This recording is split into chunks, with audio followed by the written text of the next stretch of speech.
theyeshiva.net. Okay, this is actually a short maimer of the Balatanya in the beginning of Parshas Tazria, which is this week's parsha, of course.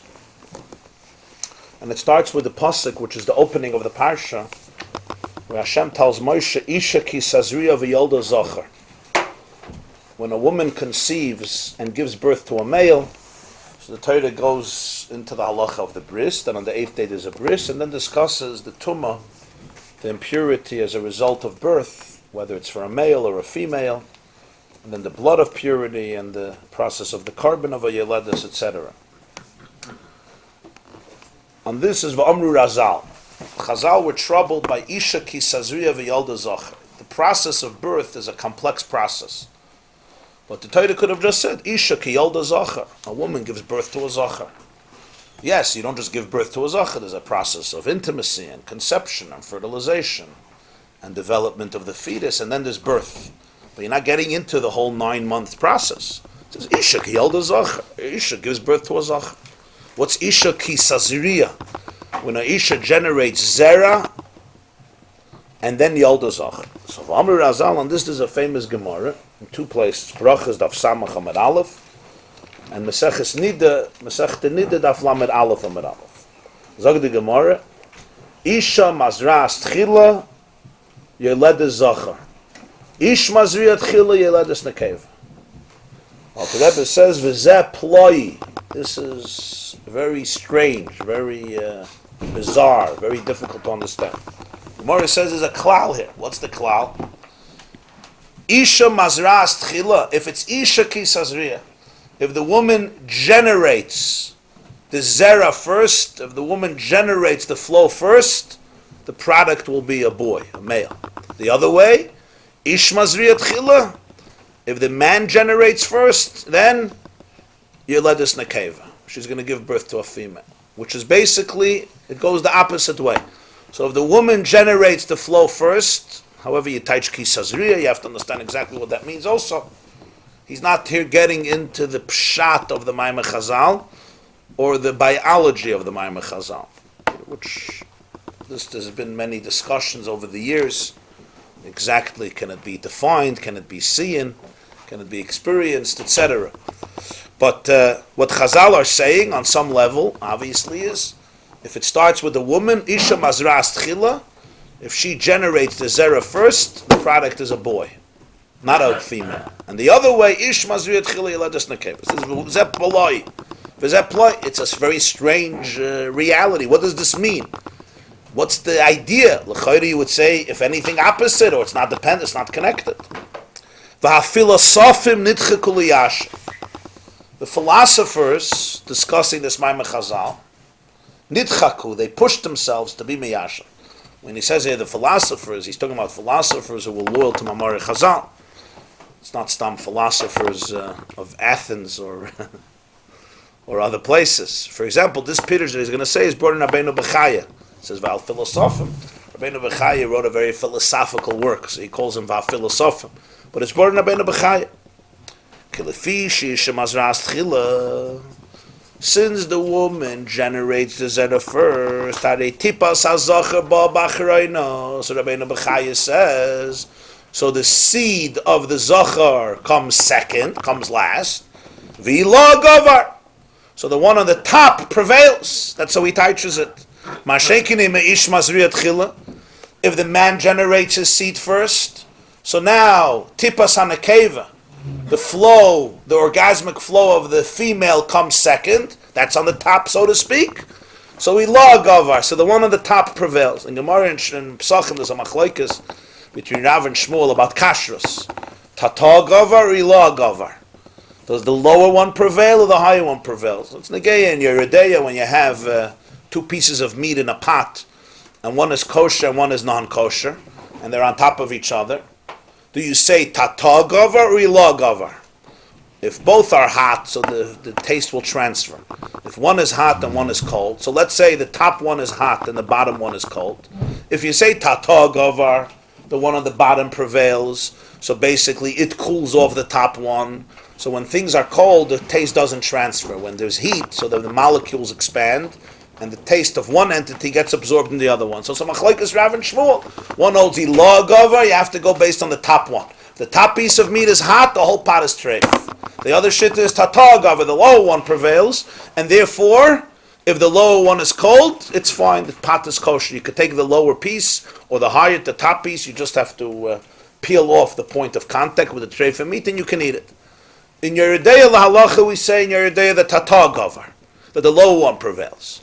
But he teaches, this is pshat, that here we say ilah gover, the one at the top prevails. So therefore, if the Eisha mazras tchila, so the tip on the top is the zachar, so that ultimately has the dominant effect on the future of the fetus, and hence the chromosomes that are developed are one, you'll have the Y chromosome, which will basically produce a male child.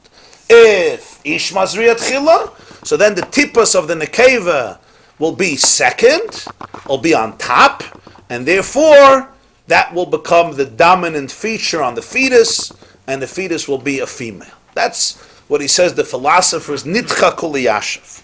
Why is it a doichik? He says, va'amnam be'emes hu doichik gadol, befirish loshen isha mazras chil. But really this is a very strong doichik, meaning it's very, not removed, it's fakveh, it's a forced pshat. Why? The mashma shemimena dafke ba'azras hazacha v'lo yadei shazacha mazriya lebesayf. So he's saying very good l'geshmak. Isha mazras chila yeled zachar, according to this pshat, doesn't mean that the Isha mazras chila yeled zachar. It means because Isha mazras chila, so the zachar is mazriya on top, so therefore yeled zachar. It's not because Isha mazras chila, it's because Ish mazriya last. That's the vart.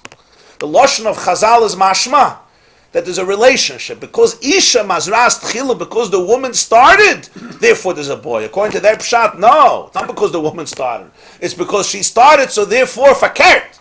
So she is the weaker one, because the zachar comes second, and ilah govern, the same the other way around. Ish mazriya tchila yeledes nekeva is mashma, because he did it first. He generated the orgasmic flow first, therefore the result is the female. According to this pshat, it's not because he did it first. He did it first, so he's on the bottom. And she's second, so she's on the top. That's why she's Yeledes Nekeva. So that's why he says it's a doichik. It's not. It's a forced pshat. It doesn't seem that that's what the Chazal were saying from the way they chose their language in conveying this idea. V'oid, another proof. The Amr Razal Soy Perik Gimel de Nida. The Gemara says at the end of the third Perik of Nida, Gabe Dina Ksiv Bitoy, Bitoy Shel Yaakov. The Gabe Hashvatim Ksiv Bnei Leah. Ki Isha mazras tchila. The Gemara says, interesting, Vateitze, yeah, it says B'negeya Dina, the Torah identifies her as Bas Yaakov, the daughter of Yaakov. When it comes to the Shvatim, the Torah identifies them as Bnei Leah. So the Gemara says, why? So he says, Pashat, because Dina was a girl, and the Shvatim were boys. Isha mazras tchila, Yeled Zachar. Ish mazriya tchila yeledes nekeva. So Dina was, so to speak, Yaakov's girl, because he was mazriya tchila. That's why you have a nekeva. Mashenk and the Shvatim, they were Leah's children, even though they were Yaakov's children, because it's Isha mazras. This is according to the pshat of the philosophers. That doesn't make sense. There's no unique relationship between the daughter and the father, and between the sons and the mother. It's fakert. Fakert. Isha mazras chila yeledes zachar. Why? Because the zachar came on top and he wins. So by the Shvatim you should say Bnei Yaakov, and by Dina you should say Bas Leah, because she prevails. She prevails. So what do you see from here? That the Gemara wants to say it's not like that. That the connection of the Nekeva is to the Ish, and there's a special connection of the Zachar to the Isha. That's why they are called, the boys are called Bnei Leah, and the girl is called Bas Yaakov. Mashma shemizera Isha davka neilad hazachar. The Zachar is connected to the seed, to the flow of the woman. Of course, also to the man. Every child is a product of both, the seed and the egg. But there's a special connection between the boy and the Zera Ha'isha. That's why they're called Bnei Leah, and the other way around. Vidal. Vidal is Vidai Lemevin. Enough with the questions, with the rayas. V'cheinu b'medrash Rabbi Tazria Seif Parsha Yadalit. You see also there's a lashon in Medrash this week. Hazachar min ha'isha. Same zayah. Women zach. It's not true. Zach is from the Isha and the Ish. Like the philosophers, the zach is not from the Isha. Fakert. The zachar is because the Isha is on the bottom and the Isha is on the top, and he wins. What's that? Hazachar min ha'isha. We see from all these sources that Chazal had a different kavanah. That there's something about the Isha Mazras Chila that creates zach. What's the Havana here? For Inyan, the Pshat is... So he's going to explain the whole concept al derech hanister from a deeper mystical level. But that's will be very obvious that he's saying this is also the Pshat in the physical phenomena. For Inyan, ki ha-zachar hu b'chinas chesed.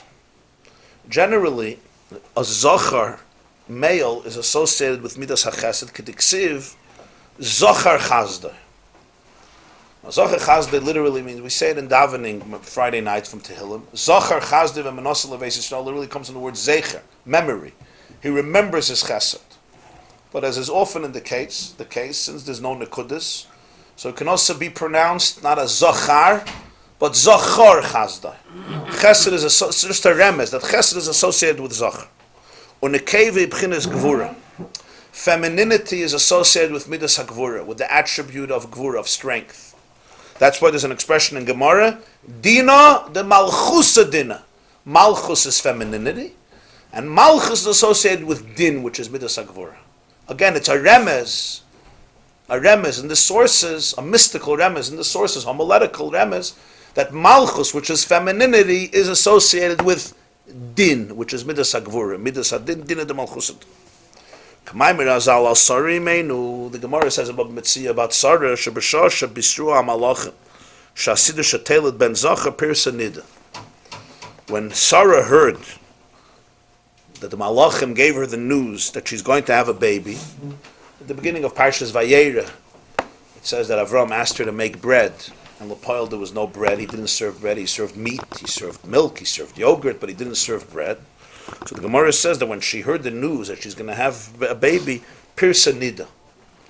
So she became, even though she was already 90 years old, Pirsa Nida, she became a Nida. She saw blood, which was B'chinas Gvuras, which blood, dam, the color red, also represents Gvura. V'gam Amru Razal, the Chazal also say, Shavram Tziva Losis Lehem Soilas, V'Inosna Kemach. The Gemara brings that Avram said she should make soilus. Soilus is very refined flour. She prepared kemach. So Gemara says, Mikan she'isha eineha tzara ba'archem. You know this Gemara. From here you learn that a woman's eyes is narrower when it comes to guests. It's more difficult for her with guests. So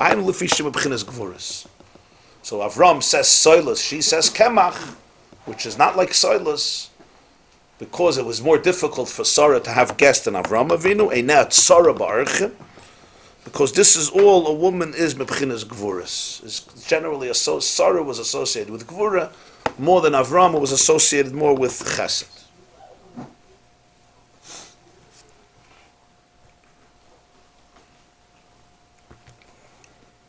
Now, what does this mean? What's the connection of masculinity to chesed and femininity to gvura? It's important here to make a certain qualification. It's not a statement about every man and a statement about every woman. Sometimes you have men who are feminine and you have women who are masculine. And generally there's the woman and the man in the man, and there's the woman and the man in the woman, as we will see here. What it means is the concept of masculinity is rooted in chesed. The concept of femininity is rooted in Gvura. How it plays itself out in every man and woman, that's already a different Maisa.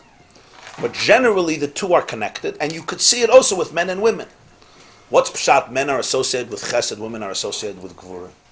Not everybody would easily agree with this. Yeah, you have some men who are very kind, and you have some men who are not very kind. You have some women who are very, very kind, as you know from your wives. And you have some women who are, tough cookies. I mean, you have all types. You have men who are very tough. Psaklal. But the truth is, Gvura doesn't mean unkind. Gvura means strong. Gvura comes from the word strength. Midas hadin, din of the malchut doesn't mean unkind, when a person is not kind. And chesed doesn't always mean kindness also. Chesed and Gvura represent two qualities. And one, in Nister, one is associated with masculinity, one is associated with femininity. One is Avram, one is Sarah. What's the difference of chesed and Gvura? Generally speaking, we learn chesed means you're kind, and Gvura means you're tough, you're not giving. Gvura doesn't mean you're not kind. It says also Yitzchak was Gvura. Avram was chesed, Yitzchak was Gvura. It doesn't mean Yitzchak was not kind. Yitzchak was a very kind person. It's a different type of giving. It's a very different type of giving. The Maggid of Mezrich teaches a ne'at tzara ba'archem.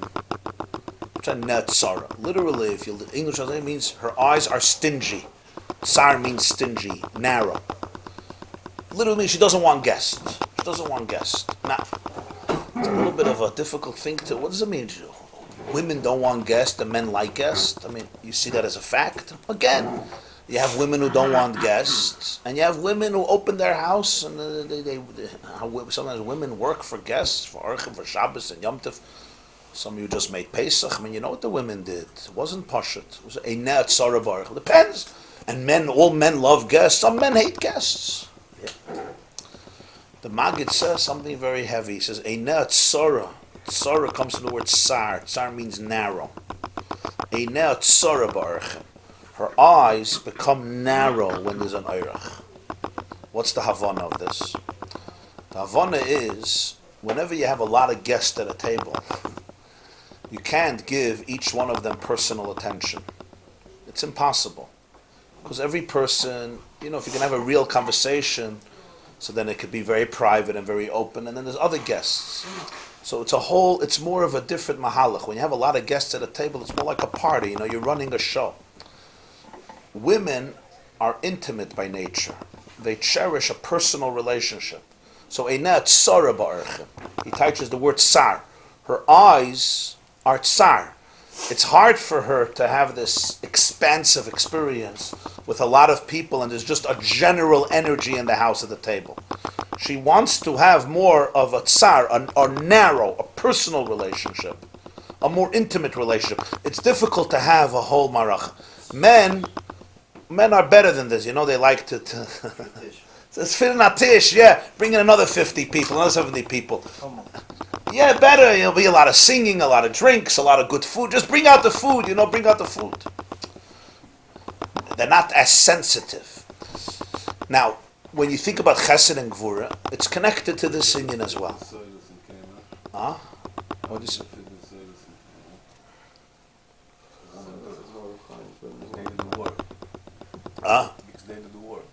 Kemach soilus is a lot of work. Soilus is very refined. Why you say it's very heavy? Why do you say this word from the Maggid is very heavy? No, not very heavy. I'm saying, but pashtus, it's a little strange. All women ain't that sort of baruch. It depends on the woman. Some women like guests, and some women, but all women, it's sensitive. Yeah, your wife would say, "What are you bringing guests for? The house is not clean. I have no food. Yeah, I have no food. I have no this." There's a sensitivity. Every guest is. It's a metzias chashuva. But man, if I bring another 30 guests, Now, what's the difference of chesed and gvura generally? When you speak about chesed and gvura in Kedusha, I'm talking about, it's two different types of kindness. Chesed is kind and gvura is kind. But gvura is a different type of chesed. I'll give a mashal so you'll be able to understand the difference here of chesed and gvura. If somebody is walking, it's a winter night, a January or February night, and together with it's a New York bleeding winter. Together with the winds, it's maybe 10 below zero or 20 below zero. One of these nights when you want to stay home. But you went out and you're walking home and you're walking in the street and you're going to your car, and Baruch Hashem, you have a leather-seated car that the heat comes out from the seat. So when you sit down, you have tatah gavar, ilah gavar, the heat from all the sides, and everything is geschmack. And on the way, you see a homeless person who doesn't even have a blanket that can cover his whole body. If he covers his face, he can't cover his toes. If he covers his toes, he can't cover his face. And he turns to you and he says, "Sir, can you spare a couple of dollars?" and you just had a lovely evening in a restaurant with somebody, you just made a wonderful deal, so you're in a good mood. So you take out a $5 bill and you give it to him, and if you're in a very good mood, you take out a $10 bill, and if you're in a lovely mood, you take out a $20 bill, and if you're mamish over the top, you may even take out a $50 bill and you give it to him, and his face lights up, and you go into your car, and tomorrow when you go to your therapist, and your therapist says, "Are you a nice person?" You say, "Of course I'm a nice person. Last night I took out $20 and I gave it to a homeless stranger whom I don't know, I'm never going to see again. Why? Of course I'm a very nice person. I'm generous, I'm kind." And there's no question, that's a classic case of midas hachesed. You shared something you didn't have to share, and you gave it to somebody you don't know, and you were very kind. That's one approach. It's empathy or sympathy? Okay, we'll ask the therapists, but let's generalize it. It's called chesed. Now, there's another situation.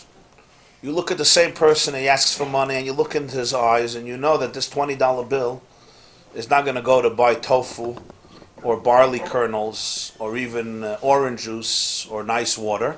It's going to go for something else. It's going to go for Coke, and I don't mean the soda. Or kayotze b'zeh. So what you tell him is, you say, "Listen, I would love to give you $20, but come here." You bring him into your car. The car is heated, and you brought him into your car, and you say, "Listen, I'd love to give you $20, but you know what you're going to do with this $20? You're going to destroy yourself. I don't want to enable you. So here's the deal. I want you to go into rehab. Okay, let's Google a good place." And you find a good place, or you know of a good place. You give him your telephone number. You say, "Listen, when you go into rehab, I will pay for the first 2 weeks. Let me know when you're in rehab. Call me back. Here's my number. Have a wonderful evening." Okay. And life moves on. The first person gave $50. The second person didn't give $0. But now I ask you another question. Who was thinking more about the person? Who was thinking more about the person? The one who gave or the one who didn't give? The one who gave didn't think for more than a half a second. Here, take. I feel good, you feel good. The second person who didn't give was much more focused on the needs of the other person. I'm not now getting into the details of the mashal stam. It's an illustration of a concept. Sometimes not giving is because you're actually trying to give much more. You're thinking about the person. I think many of us will attest to the fact that when gvura, in the sense of discipline, and kovesh, etc., is required in relationships with our kids, tough love is always much better coming from the women than from men. Always. Yeah. Tough Why? Love, always, because that's the gvura. Tough love is the gvura. Yeah. Yeah. So when you talk about real gvura, it's actually a deeper, it's more caring than chesed. You see, chesed in a funny way could be detached. You're detached. You give. It's like when you give your kids whatever they want. It's because you're attached or because you're detached. It's not because you're always attached, because you're detached. Just get off my back. Call me a good father and stop screaming and just go to your room and sit with your iPod for the next 9 years. And call me when there's a crisis. Right? When you say no, now you actually have to deal with the person. Oh, now you have to deal. But now you're getting into the world of the other person. And the same is true in every area of life. Yeah, your kid wakes up at 12 o'clock midnight, comes out of bed and comes into the kitchen and has this bashful face because he doesn't know how Tati is going to respond. And he walks into the dining room of the kitchen. Finally, the house is clean and the house is quiet. And you're reading something or you're falling asleep on the couch and he's there. And he's very cute. Your midas hachesed says, pick him up and give him a hug, and he asks you for ice cream and give him ice cream and have an ice cream party at 1 a.m. and then give him a little cake and then let him run around the house, and then he'll fall asleep at 3:30 under a table or under a couch.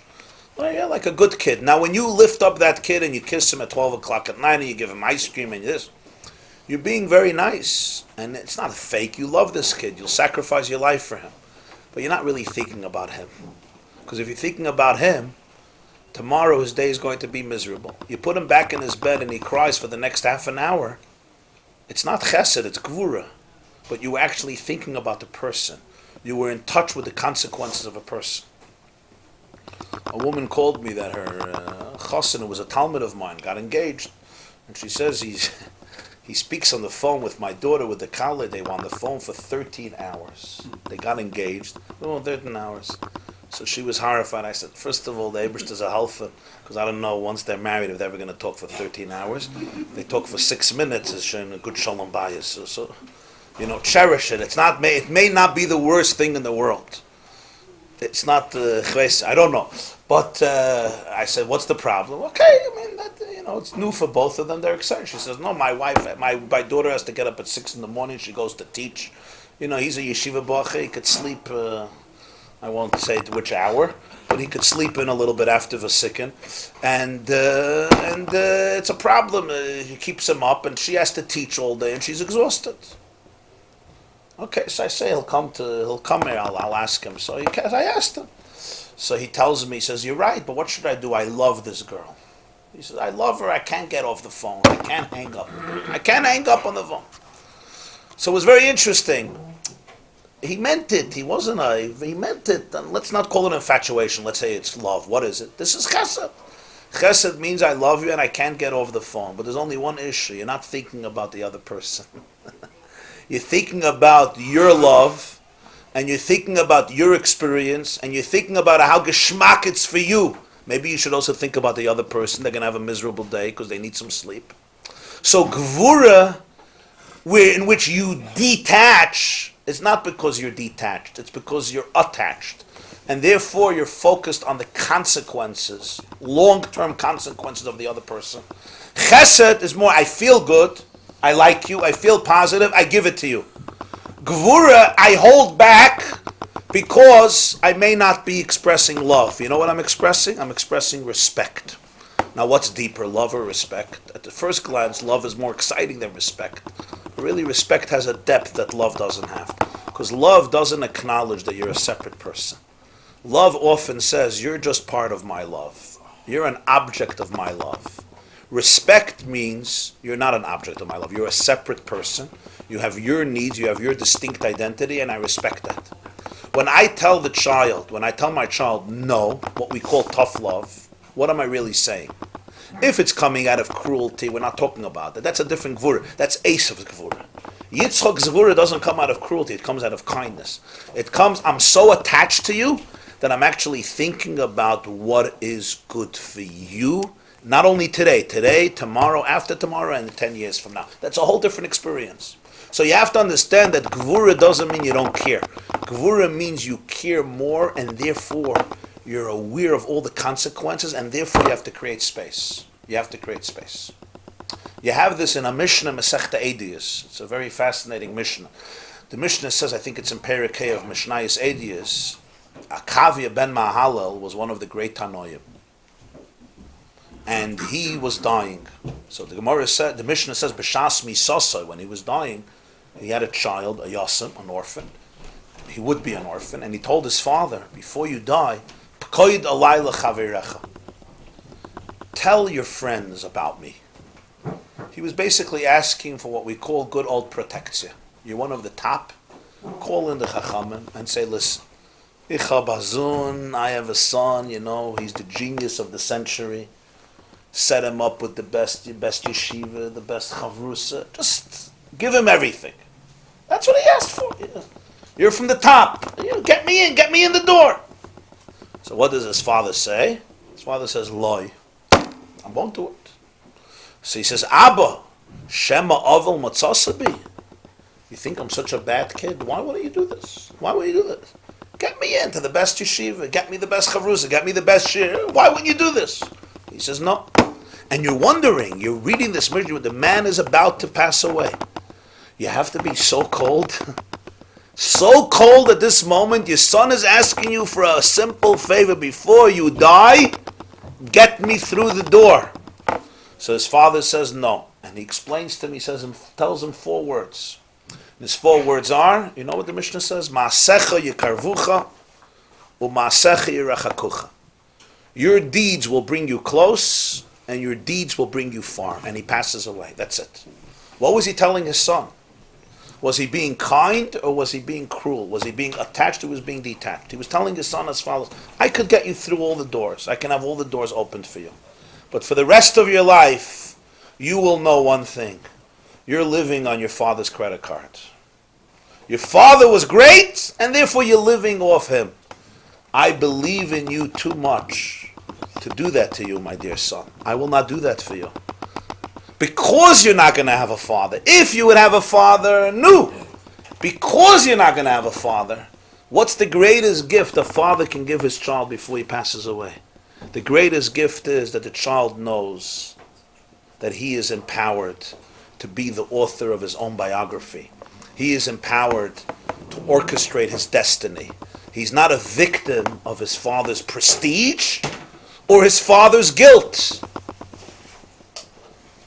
Avos yoichlu boisa v'shinei bonim tikena, right? The pasuk says, fathers eat sour grapes, and the teeth of the children should become decadent, should become rotten. That was the masecha yikarvucha. You don't need me. Masecha yirachakucha. I could do it, but it'll be me. It won't be you. And that's what you're going to remain an orphan emotionally as well. There won't be anything to you. I don't want to do that. So this is gvura or chesed? Of course it's gvura. This is the boundaries. I'm not doing it. I'm not going to give you what you want. I'm going to give you what you need, not what you want. That's a whole different inyan. So chesed looks good. Gvura never looks good. Gvura generates tears and frustration. You're the worst tati in the world, or you're the worst mommy in the world, as he says here. Not the worst tati. Tati usually gives the ice cream. You're the worst mommy in the world.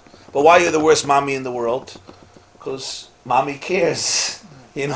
Daddy's going to work. You'll stay home all day, big deal. You're going to be at work. It's fine. When you're attached, you have to create boundaries. When you're not attached, who cares?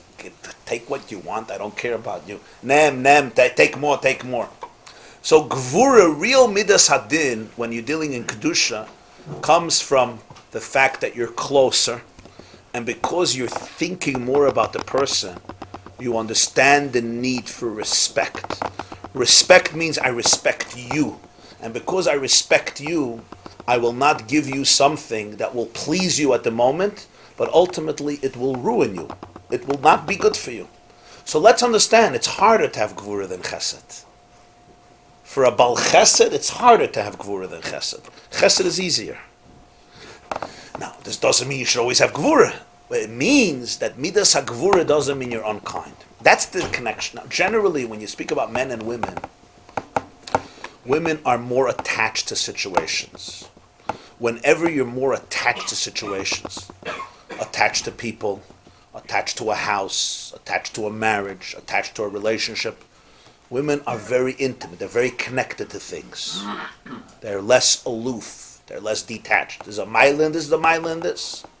That's why nekeva generally is associated dina de malchusa dina with midas hagvura. Midas hagvura, yeah. A bacha came to me. He was having a problem in his relationship. I said, "What's the issue?" He says he speaks to his kala and he tells her things that in yeshiva they always tell each other, and she's getting very insulted. And he says, "Come on, grow up, grow up." I said, "It doesn't work that way." I said, you go over to your friend, you give him a slap in the back, and you say, "You're an idiot." I said, that's not how love works. You don't slap your wife on the back and say, "You're such an idiot," or whatever other nice things that bachrim say to each other. Why? Not because they're not mature, because they're connected. They're very sensitive. They're emotionally very connected. So therefore, you have to be very sensitive to that. An insult will have an impact which is often much deeper than an insult between two men. Because when you're more detached, you're more aloof, things don't affect you. They don't go in so deeply. When they don't go in so deeply, it doesn't affect you. And that's what drives men crazy about relationships. They don't understand. Because women take things very, very deeply. A relationship is very serious by them. Keep it nafsham. Again, I'm not saying a generalization for everybody. Sometimes you have men who are women, and you have women who are men. Laman tizkiru. But the nekuda is that when somebody takes a relationship very serious, it's personal, it's emotional. You can't say, "Be detached." I'm not detached. I'm not detached. You'll see it even, yeah. So you'll have Men often don't understand this. There's dirty dishes in the sink. The woman says, I can't go to sleep till those dishes are not cleaned. And he says, close the door of the bedroom. Close the door of the bedroom. What's the problem? You close the door, there's no dirty dishes. Doesn't work like that by women. Doesn't work like that. She says, I need the garbage out of the house. Yeah? A week later, of course, the garbage is still there. What's the big deal? Men can often detach much easier. And therefore, chesed also could come. In gvura, it means you're very connected to a situation. When you're connected, you're there fully. Whenever you're there fully, things are very intense. Words are intense. Experiences are intense. Emotions are intense. The Baal HaTanya, Alter Rebbe says in a Maimer that the job of a man is to be mamtik the gvuras of his wife. That's what he says. A zocher is chesed, a nekeva is gvura, and he has to be mamtik the gvuras of his wife. Take even he brings here the concept of nida. I'm not going to get into a whole arichis here. What's the concept of nida? What's the concept of nida? He says it's the inyan of gvura. Pir sadam nida. Every month there's blood. What's the inyan of it? Biologically, a woman prepares to have a baby. The body creates a uterus, which is basically a keli to hold a baby. If a baby comes in, baby comes in. If not, the uterus dissolves. And basically, that's what blood is. That's what damnid is. Every single month, the uterus dissolves. So it's really a form of death. And a form, the 7 days of nid, it's brought in Kabbalah, is shiva. The woman is sitting shiva. That's why it's a very difficult time. What's pshat shiva? Nobody died, Chalila. But it means the potential of life is gone. Every month, her body prepares to have a baby. The uterus dissolves. It flows. So there's tumah 7 days. What people don't understand what this tumah is. Where the woman is suddenly impure, she became dirty. She became dirty. People don't know. Tumah doesn't mean, in halacha, tumah doesn't mean you're a dirty person. Tumah means whenever there's great spiritual potential, in the void of it, there's an emptiness. The empty. That's what all tumah means. All tumah means. Whenever there's great spiritual potential, and then there's a void, there is a sense of loss. That's what tumah is. And you have to know how to deal with those situations. The 7 days of nida is essentially a certain form of grief, of mourning. A woman's body is completely transformed. The Gemara says it happened because of the Eitzadas. The Eitzadas. Now, take a man's body. A man lives 100 years, 90 years, 120 years. Like noga v'lei paga. The Eitzadas is nishnegeya. His body is not preparing for anybody else. Her body is always preparing to hold on to somebody else. The Maral says rechem comes from the word rachum. Rechem, the womb, comes from the word rachum. Why? Every month her body is already in a relationship. That's why tav lemesav duma lemesav armalu. Women are wired with relationships because their very body builds a relationship. Every month it's ready for a relationship. It wants somebody else. A man's body is aniva hafsiyoid. It's me. Nothing else. A relationship is a chidush gadol. So the gevura here of nida, what he says nida means that there's an intensity. She experiences the pain of the world in a very real way. This is what a woman experiences the anguish of existence, which is represented by the Eitz Hadas and Dam Nida, in a very real way. She cannot detach herself from it.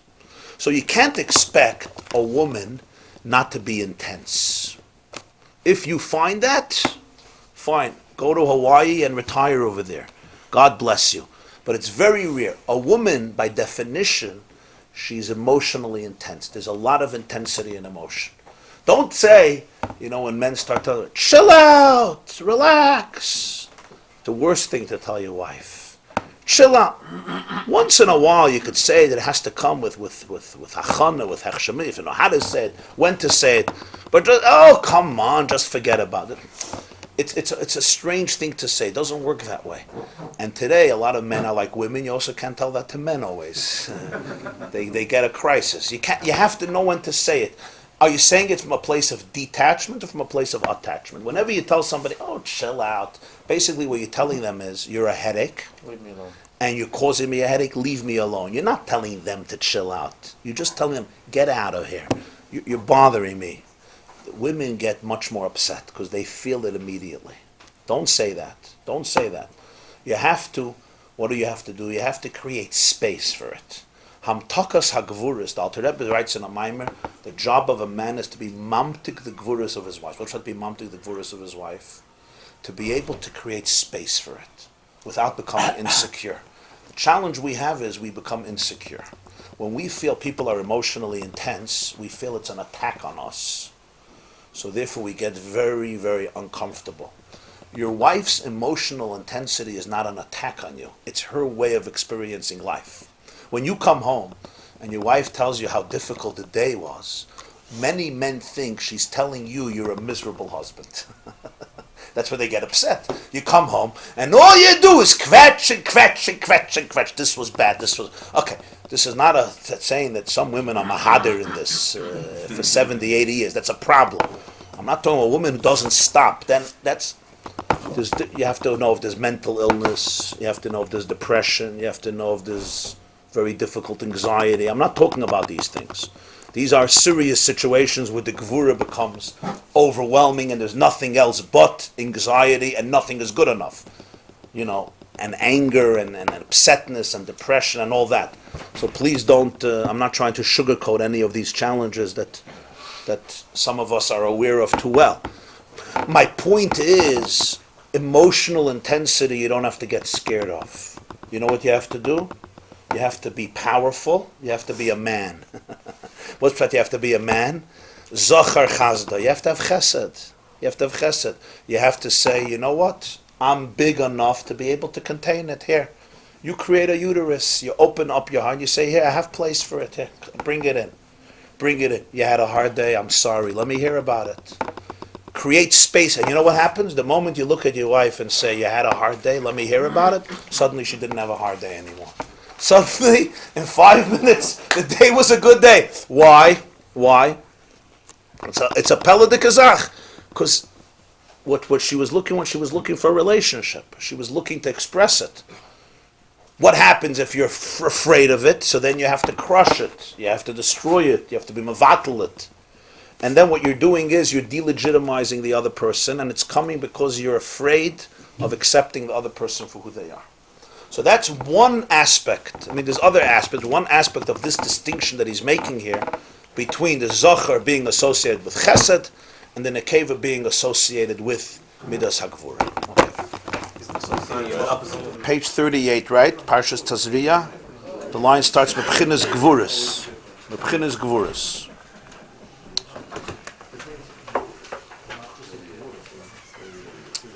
V'hine, but you see the line starts with B'chinas Gvuras. It's like 10 lines from the beginning of the Maimer. 1, 2, 3, 4, 5, 6, 7, 8, 9, 10, 11, 12, 13. 14 lines from the beginning of the Maimer Eisha ki Tazria. Huh? V'hine bevlad shneim mazrihim. A child. Okay, let's remember here the summation. Chazal said, Isha ki Tazria v'yalda zachar is what? Teaches us Isha mazras tchila yeled zachar, Ish mazria tchila yeled nekeva. The difference of a male and female depends on if the flow begins with the woman or the husband. The philosophers explain it, as I said, Rabbi Bechaya brings this pshat in his commentary on Chumash, that Isha mazras tchila, and therefore on top is the seed of the man, and therefore that becomes dominant. Ilah gavar. Ish mazriya tchila, so on top is the contribution of the woman, so she becomes the dominant one, and hence the fetus is female. The Balatanya said that is pushing it, because, literally, doichik means pushing it, fakvetcht, because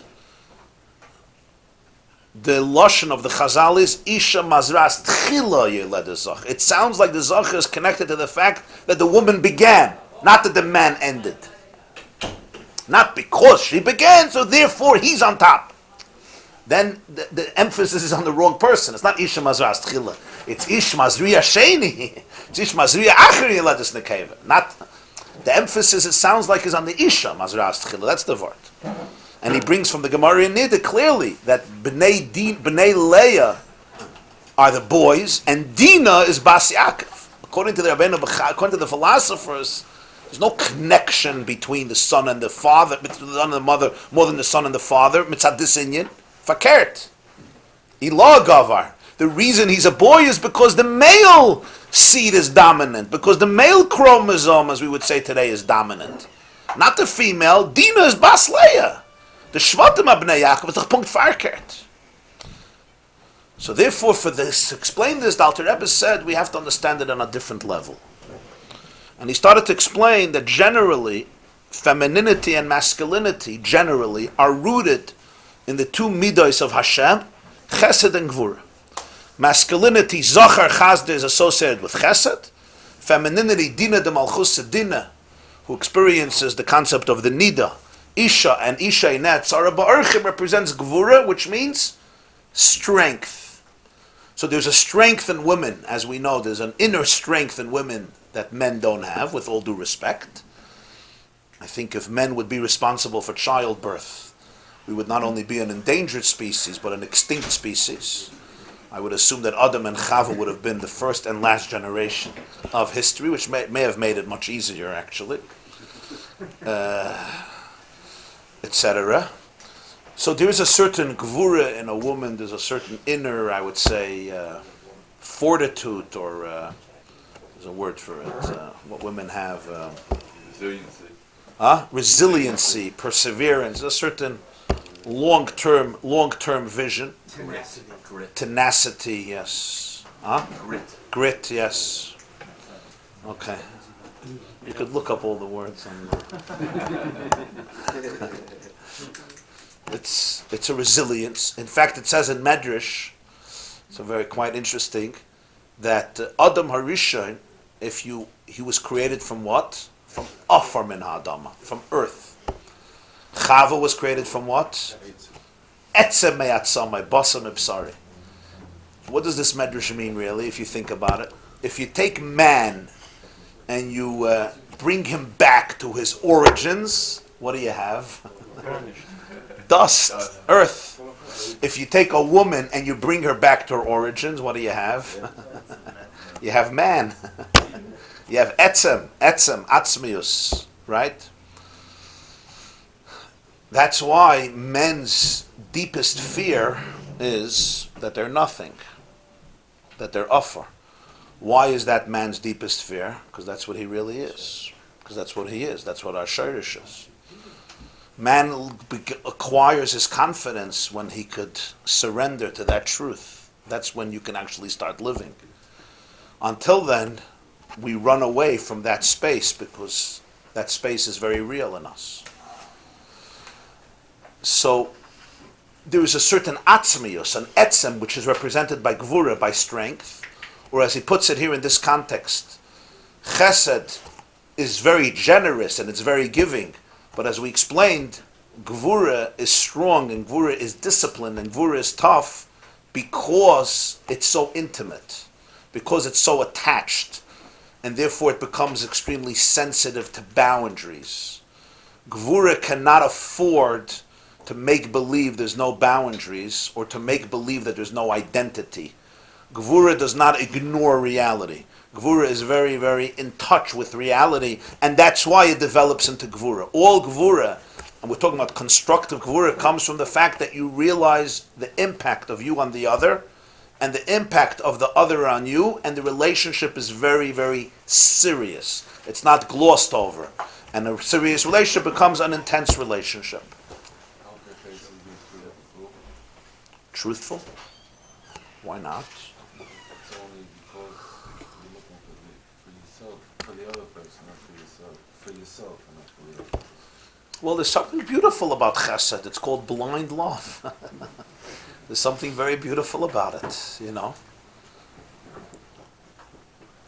In Yad Yom, we just finished the week of Gvura. Yes, exactly. Exactly. And now we're going to go into Tiferes.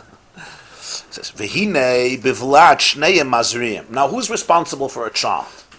To create a child, shnei mazriim. Both produce zera, which we would say one contributes, today we would say one contributes the sperm, the seed, one contributes the egg. But it's shnei mazriim. Kedis Kamaimir Azal, the Gemara says in Masechta Nida, Taflamid loiven min ha'av. Loiven, which is the white seed, the tippa, comes from the father. Shemimenu atzamas v'gidim u'moyach, the source of the bones and the sinews and the brain. Chuli oidim. Then there's the red min ha'eim, the blood, the egg that comes from the mother. Shemimenu oir u'basar. From it comes the skin and the flesh. The Gemara discusses in Masechta Nida, Shloisha shutfin yesh ba'adam HaKadosh Baruch Hu avivim. There's three partners. There's the contribution of the father to the fetus. There's the contribution of the mother to the fetus. In addition, of course, to the contribution of the mother in terms of development, pregnancy, and birth. But we're talking about the very structure of the fetus, of the embryo, which comes, of course, both from the meeting, from the synthesis between the seed and the egg of the father and the mother. Now here there's the question. How do the two flows of father and mother become synthesized to become one? Chesed and Gvura are opposites. And you can't put it sharper than saying these words. Umayim mechabim eish. And water extinguishes flames of fire, or the other way around. Fire evaporates the water. And if man is water and woman is fire, and that's indeed the case, the Gemara says in Masechta Soita, Darash Rabbi Akiva, Daf Yud Zayin in Soita, Ish v'isha zachu, Shechina shruya b'neihem. A man and a woman are zoicha. If they marry, the Shechina dwells between them. And the Gemara explains over there that what? Ish and Isha both have in them the letters Eish, Aleph Shin, fire. So if you have the Yud and the Hey, Ish has a Yud and Isha has a Hey, which is Hashem's name.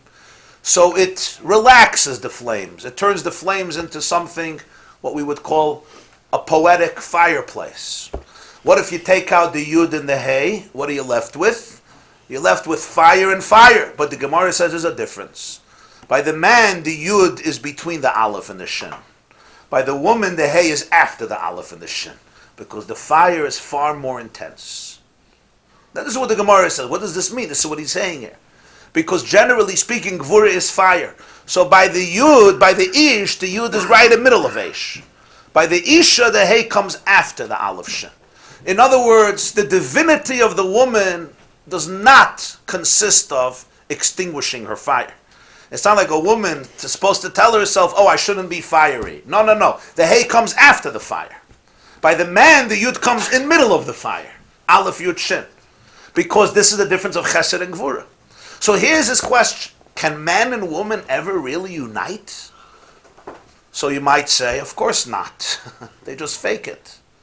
But in the child, for some people, but in the child, they unite. So that's what he's asking on the child. Mainly on the couple themselves, you could say, okay, shine.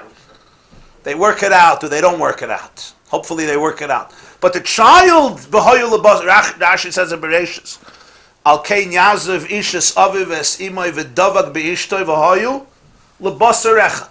Man leaves tati and mami, which is difficult, and cleaves to his wife, and they become one flesh. So Rashi says, what does it mean they become one flesh? He says, where do they become one flesh? In the child. In the child, they're one. Right? Which is, of course, why children bring out the best in a marriage or the worst in a marriage. Why? Because children always remind you that there's a place in which you're forever one. The child is not Tati or Mami. The child is Tati and Mami together. So either the child brings out in the couple their ultimate unity, that place where they transcend their differences and they become one, or the child reminds them that they're forever one, which may drive them crazy. So children either bring out the best in the marriage or the worst in the marriage. But always something very powerful in the marriage. Yeah? Children bring them as close as possible together or as far as possible. Yes, Rabbi Litzman, let's hear some experience. I just wanted to know, it says here that the male part is responsible for the myriad. Yeah. Does that mean that the main intellectual development in the child comes from the man, or it's not? We should hope not.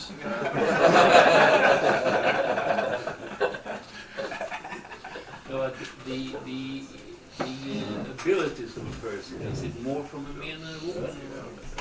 Is there anything like that? Amongst men, you could espouse that view. The biology, I don't know. You want to tell us some of the biology of it? That's a separate sugya, exactly how it works biologically. It's a fascinating sugya, okay, but let's leave those details for another time.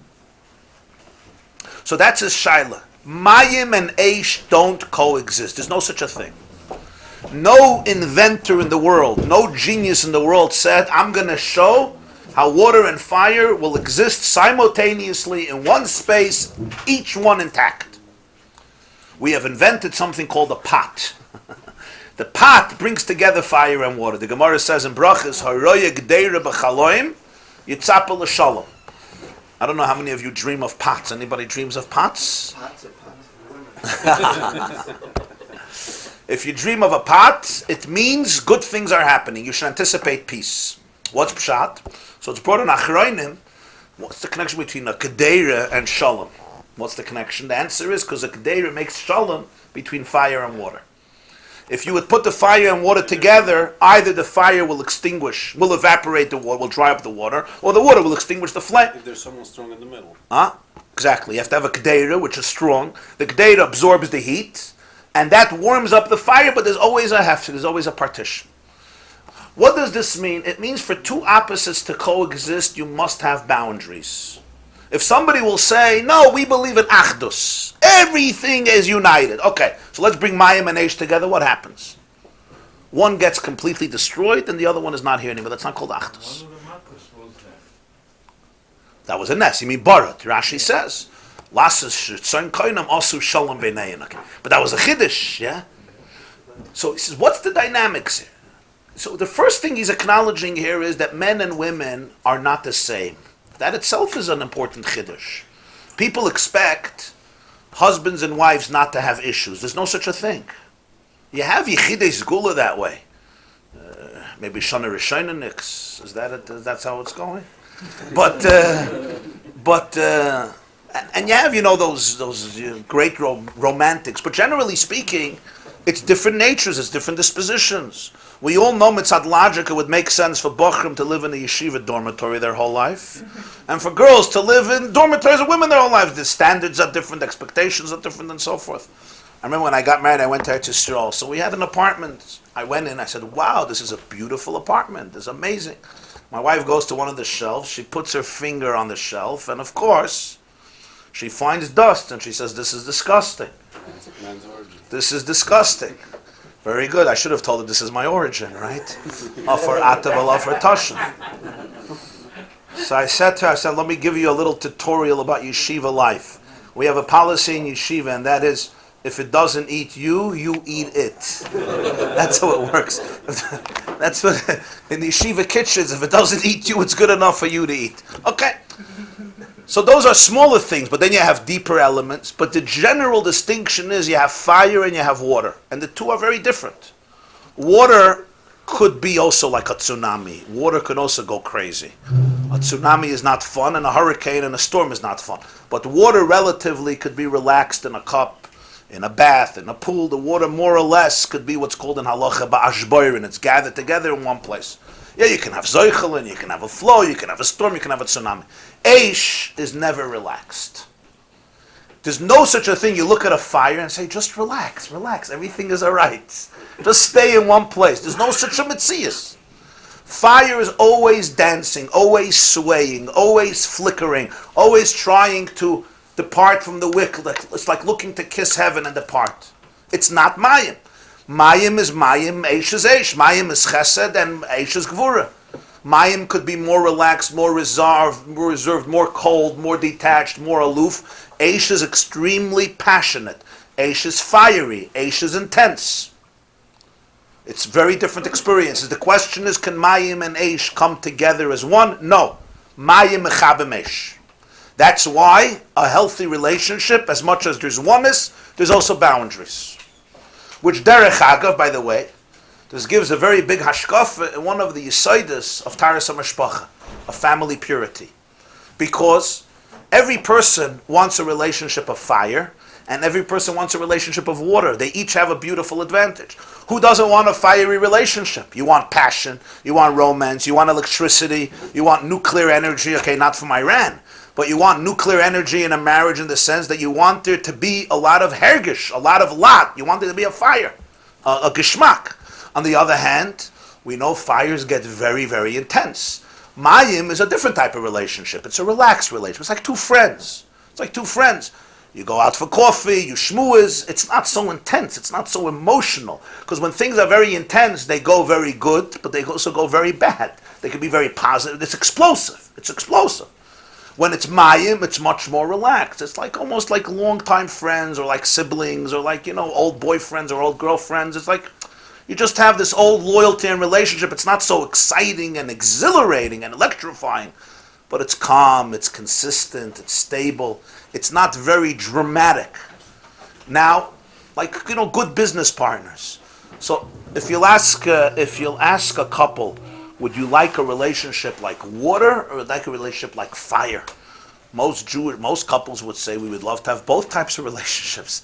We'd love to have a water-like relationship, calm and relaxed. And we would also like to have a passionate relationship. There's only one problem in the world, and that is Mayim and Eish cannot coexist.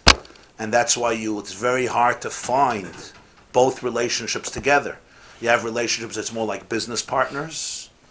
It's cool, it's collective, it's considerate, everybody's a little bit in their own world, and they work things out. And then you have relationships that are fiery, but it could be fiery in both ways. It could be very, very positive, and it could be very, very tense. The brilliance of the creator of the world, who understood this better than everybody, was, he basically says, it's impossible. You're not going to have fire and water coexisting. So what's the system of Torah? The system of Torah is 2 weeks fire and 2 weeks water. 2 weeks out of the month, generally speaking, is a time of fire, and 2 weeks is a time of water. It's not like those who make mistakes or those who teach Chasanim and Kalas erroneously that during the time of Nida is a time of absolute separation. A husband is not allowed to say hi to his wife because she's tamei. That's a very disastrous approach, and it produces negative results. It's not the truth. The truth is it's a time to develop a different type of relationship. It's easy for people to get into a fight and say, let me just give you a hug and we'll forget.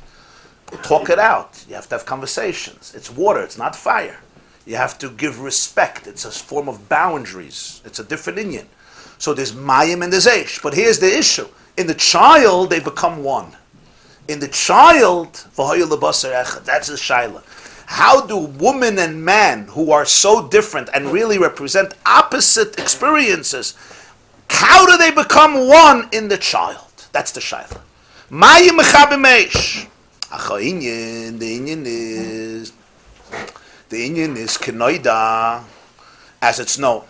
Really, if you were asking this question in a therapy room, you would ask the question, can woman and man ever really communicate? Can they ever really, really unite? Or ultimately, at some point, it will be like, oh, here we go again. Here we go again. That's really the question, if you want to bring it down in very practical reality. Now he's going to give his answer. His answer, Kedarkai, is going to employ mystical, spiritual language, which some of you will be familiar with at this point. But as you shall see, this is, I think, a tremendous paradigm.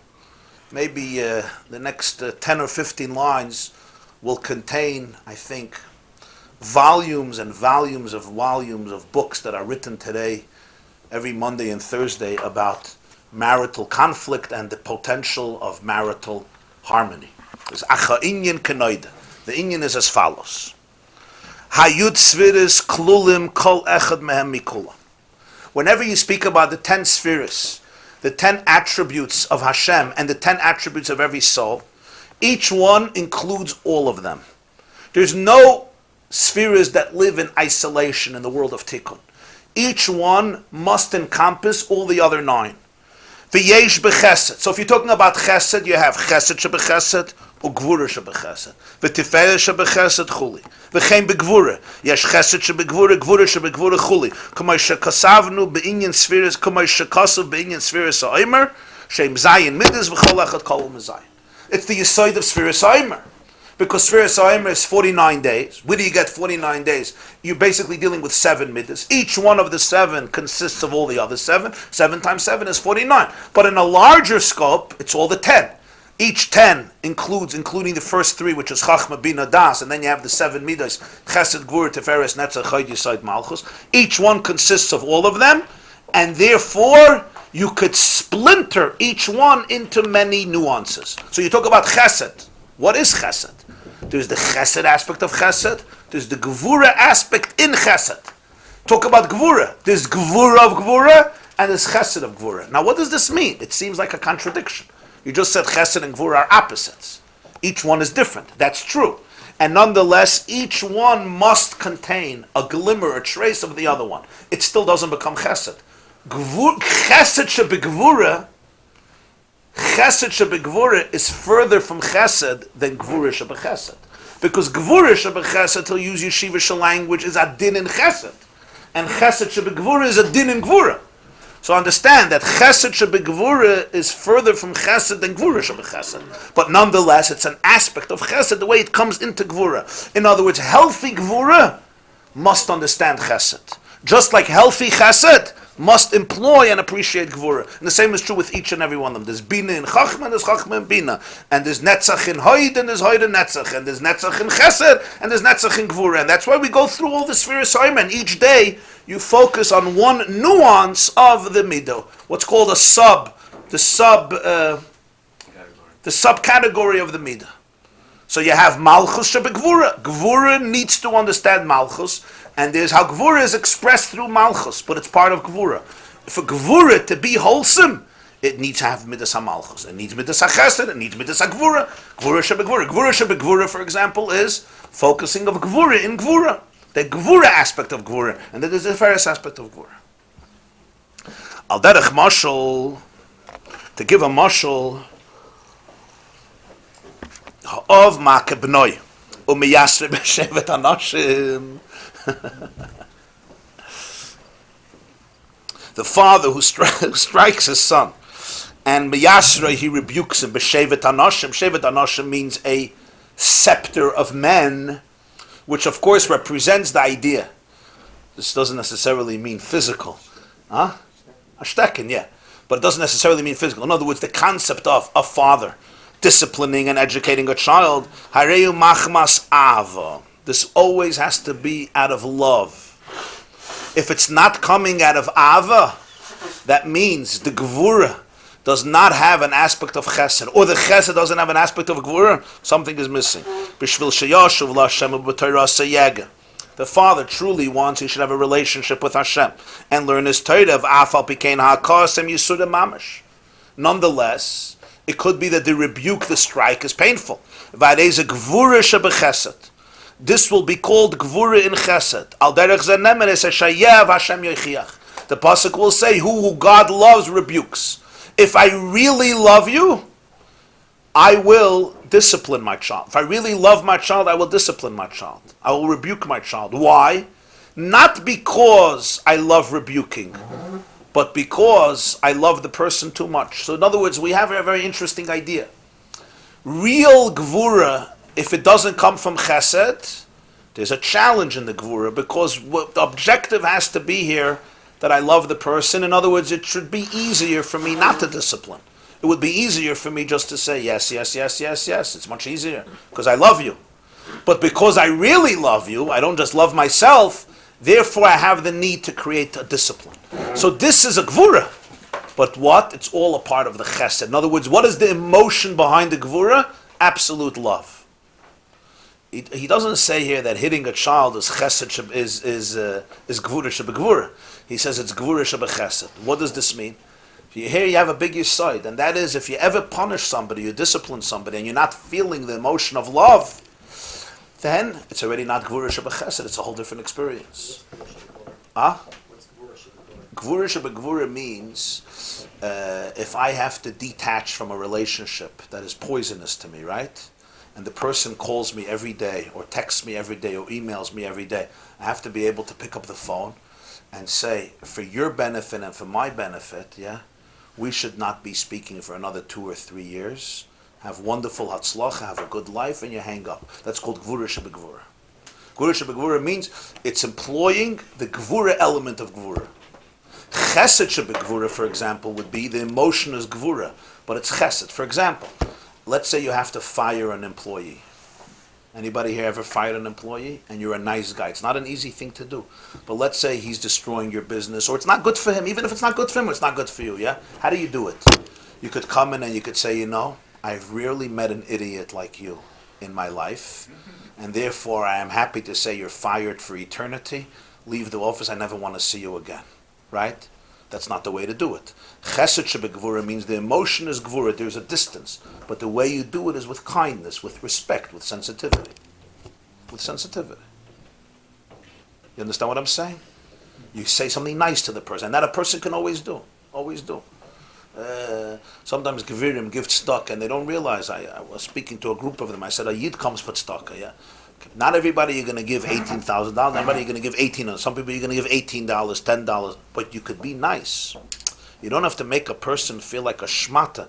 Even if you're saying no, you could say nice. You could say it nicely. You could do it with chesed, with respect, with kindness, with sensitivity. Sometimes you need gvura, but it could be with a chesed shebegvura. Sometimes you need gvura shebegvura. Gvura shebegvura is, it's intense. Sometimes every midah needs all of them. Did I answer your question? Here we're talking about gvura shebechesed. No, it's opposite. Gvura shebechesed, the gvura is a din in chesed. The emotion is love. That's what he's saying, a beautiful idea. There's no punishing a child if you're not feeling love. If you're not feeling love, don't punish. You know why? Because then it's not going to be educational. It's going to be destructive.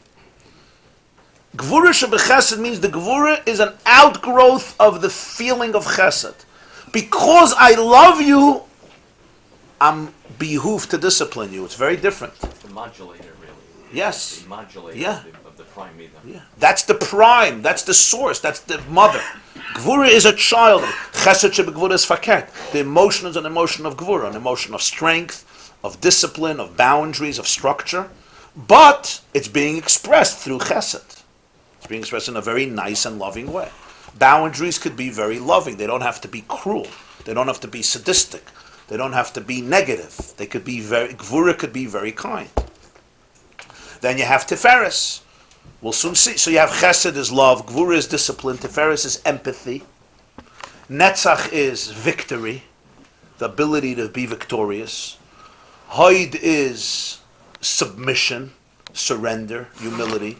Yisoid is bonding, and malchus is leadership. And then you have chachma bina das, which is conception and comprehension, development of an idea, and then application of the idea, das.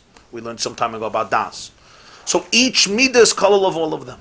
So here he's just giving an example of discipline. Now, if I am feeling only anger to my child, you should not discipline, and you should certainly not hit. I mean, b'chlal hitting today is very, very questionable. But if even somebody chas v'shalom thinks that they have to hit, if you're not feeling love, stay far away from it. Because then it has nothing to do with education. It has to do with an angry, vengeful, frustrated father who can't deal with his emotions and he's letting it out on his kids. And remember, we usually wound where we have been wounded, so you should not do that. Even if you have been wounded that way, you don't want to repeat the cycle for the next generation. This generation is dealing with enough therapy.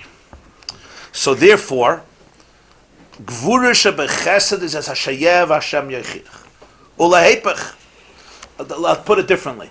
Never discipline a child if it's natural for you. If the discipline is coming too easy, boom, boom, boom, boom, boom, stop. It has to be fakert. I love this person. Is this really what he or she is going to gain most out of? It's not like, get in that zimmer for 6 shuv will ich dir nicht sehen. Yeah, go into your room for 6 hours, I don't want to see you, and you lock the door. I'm not making a bar mitzvah for you. Or Pesach, you're not going to be part of the family. You're not coming with us. You know, people do these things. They lose themselves. Okay, so you have to apologize if you lose yourself. But generally, the gvura has to come from chesed. Ulahepech, chesed shebegvura. What's chesed shebegvura? He says, Hainu ha'em shemashpas libno kol toiv, u'menikosei harbe, ve'en ze toivasei klal. Suddenly he goes here to the mother. The hitting, he goes to the father. Now he goes to the mother. It's interesting. At the beginning of the Maimah, he said the father is chesed and the mother is gvura. Suddenly, when he wants to give an example of hitting, it's the father. And of giving non-stop, it's the mother. Well, he forgot what he said 5 lines ago. That's why I told you that gvura here in the beginning of the Maimah doesn't mean stam, you're an angry person. Yeah. But what happens? Often the woman is giving and giving. Minikaseh means she doesn't stop nursing. So this baby could never become an independent person because she doesn't stop. It's not always good for him. So even though it looks like gewaldike chesed, it's really coming from a gvura. And here, gvura means actually a sense of distance, a sense of negativity. In other words, I'm not thinking, I'm distant from the person. It's an inyan of gvura. So the point is, what looks like on the outside may not be what it is on the inside. There could be on the outside gvura and the inside is chesed. On the outside it could be chesed and the inside is really gvura.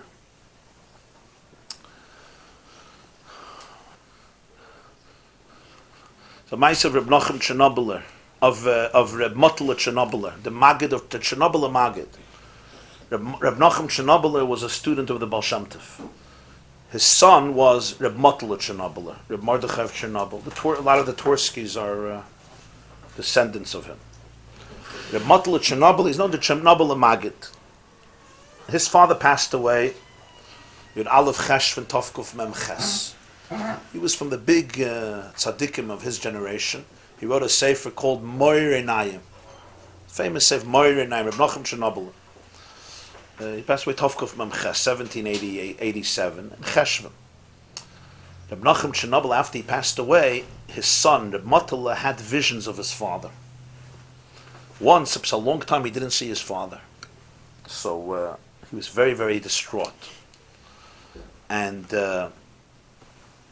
he fell ill. At some point he fell ill, and it was very serious illness, and then he recovered, and he made a suda.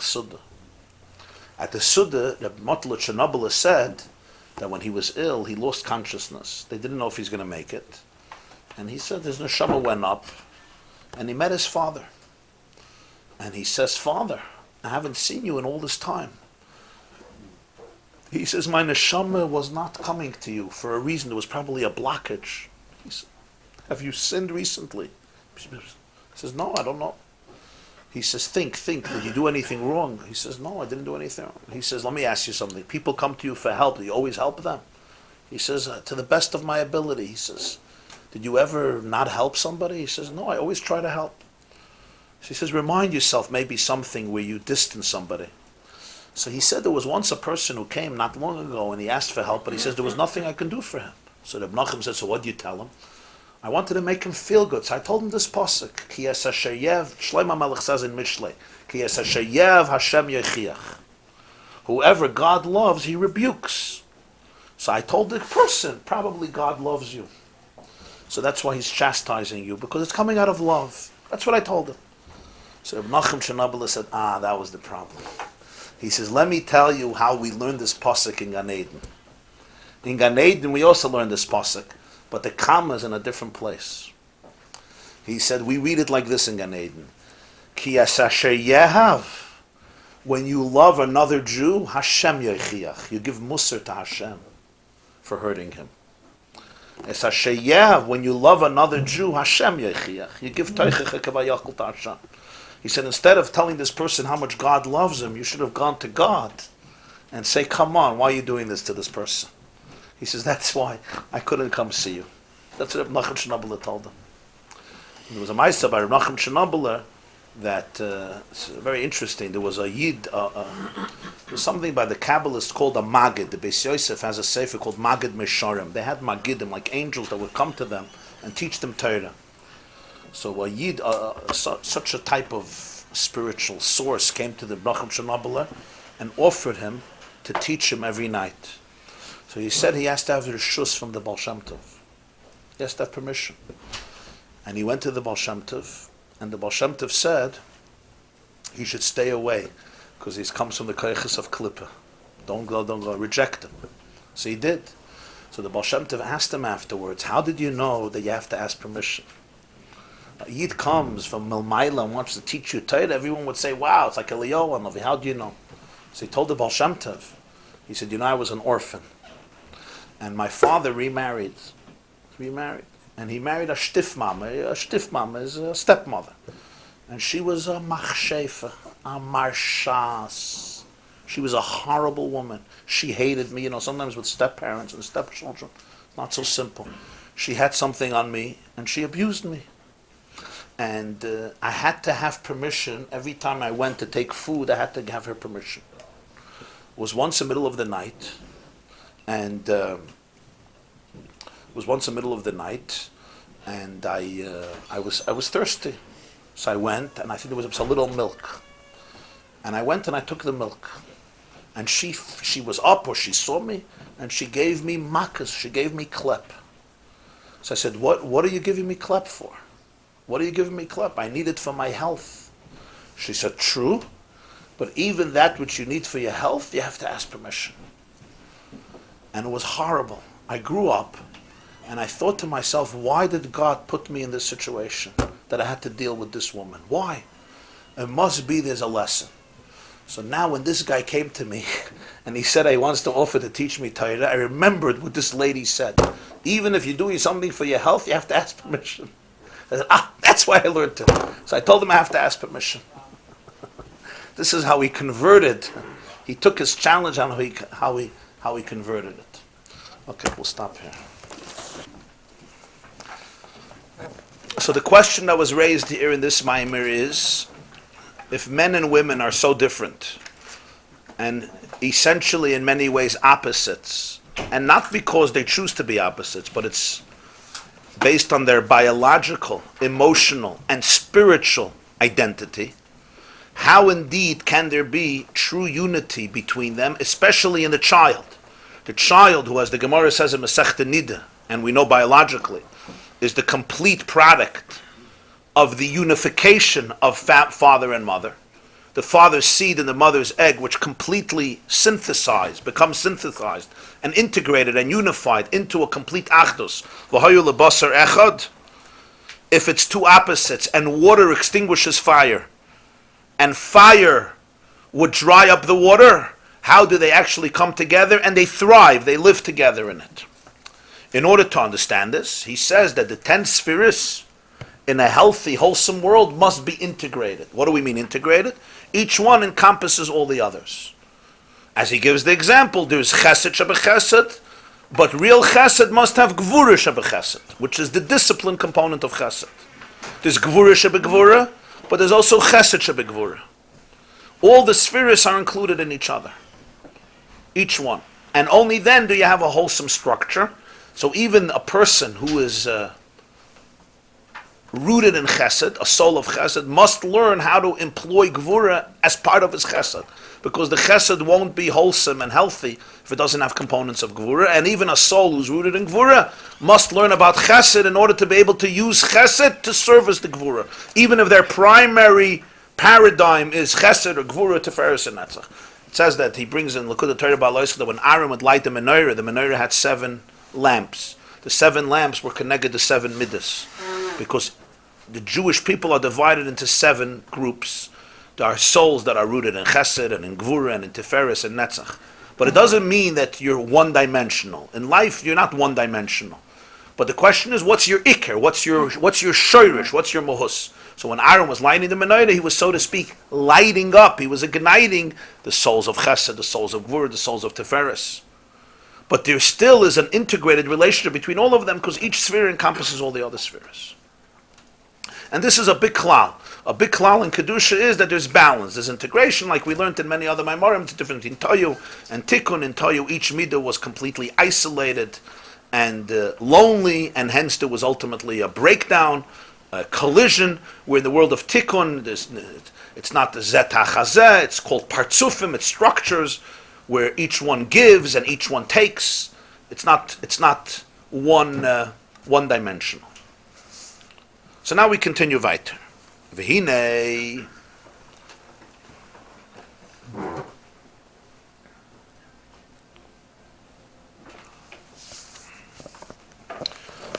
biyichud v'zivug ha'av.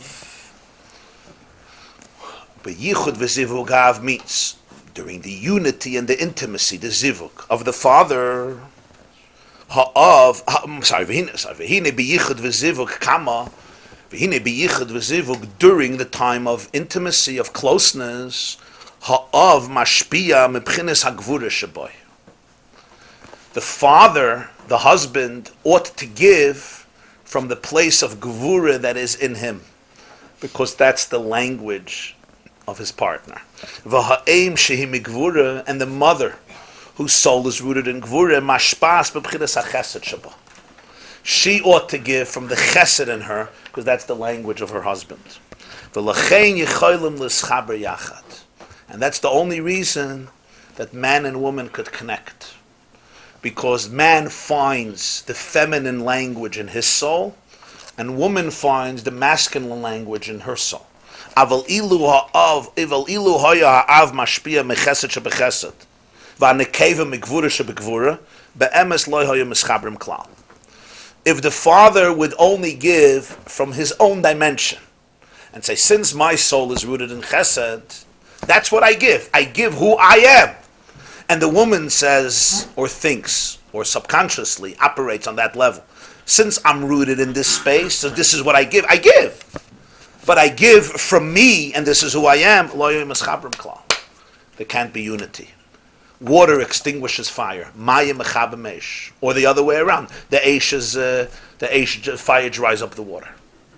The only way they could unite is if each one finds the other one within themselves, and they give to the other one that language, that energy that they identify within themselves. How can they identify within themselves? Because, as he said, all the spheres are kluloi zamizeh, they're always integrated from each other.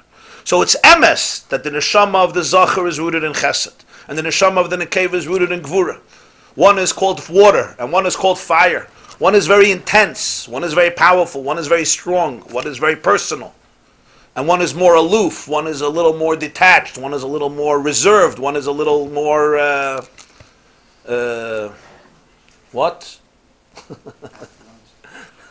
Lavdafka, that's already pratim. But nonetheless, there is always, in each sphere you have all the components. So how does the chibur happen?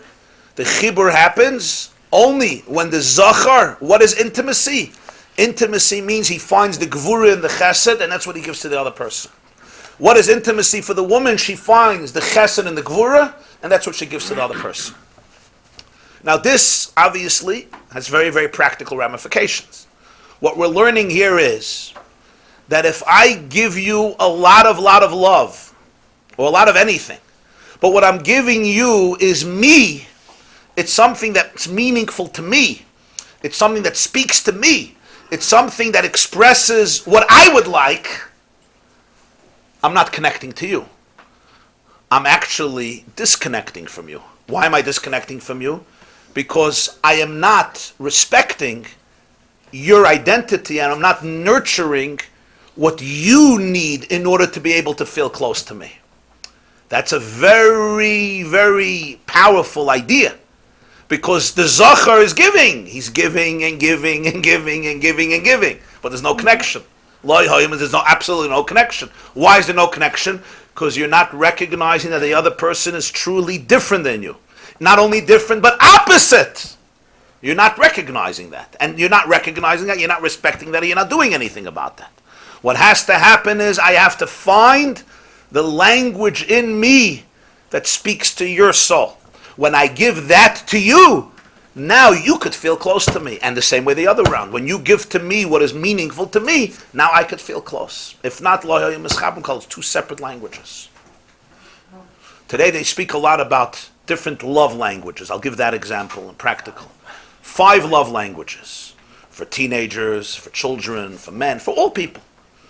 The first love language is, in other words, what do you need? And this is a very, very, it's a brilliant observation. It's a very genuine observation. Sometimes people say, I'm a mature person, I don't need.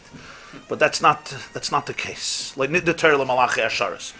What do you need in order to be, from somebody that you care about, and you want to be attached to them? What do you need from them to make you feel close to make you feel that you're cherished, you're loved, you're validated. What is it? Words of affirmation.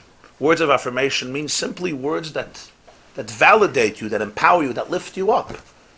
I mean, real words of affirmation about who you are, about your work, about anything external, internal, from your looks to your personality, to your work, to your contributions, etc.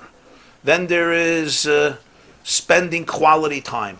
Spending quality time. The concept of people spending time with each other without any other interruption, and knowing that there's no potential for interruption. It's not like, let me just check this text. It's that quality time where there's nothing in the world outside of this relationship, and the quality time is not to talk about the kids. That's not called quality time. Quality time has to be lishma v'lishmoi. In other words, there's no productive element. It's not we're having a meeting about the house, we're having a meeting about this, we're having a meeting about the school. It's not a meeting. It's not a business meeting. Or even a family meeting. It's not for a meeting. It's just to be close to each other. In other words, to speak about birds and frogs and turtles and etc., etc. And then there is Acts of service. Acts of service. Gift giving. Giving gifts. Physical touch. And physical touch. Right. Physical touch. So as a father once told me that his child's love language is physical touch. He needs to be touched and hugged and embraced and kissed. His love language is acts of service. He wanted to show love to his child, teenage child. So he was doing a lot of acts of service. The more he was doing it, the more his child was resenting it. The more his child was resenting it. He couldn't understand. He's giving and giving and giving. It's like, I don't need it. I don't want it. Get it out. Why? Because the more he was giving the wrong thing, the more pain it was creating for the child who's craving this closeness is not getting it. So it would be like you love chocolate ice cream. Anybody?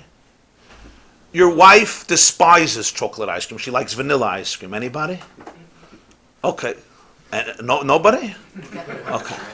So I'll be the carbon. I like vanilla ice cream. I like vanilla ice cream. Okay, you're all on a diet because it's your Chodesh. Yeah, fine.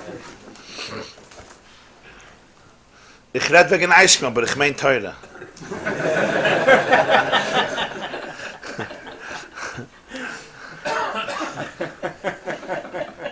Now you want your wife's love language is acts of service or gifts.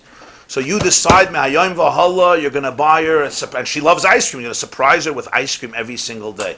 There's only one problem. You love chocolate ice cream. So you bring her chocolate ice cream. The problem is she can't eat chocolate ice cream.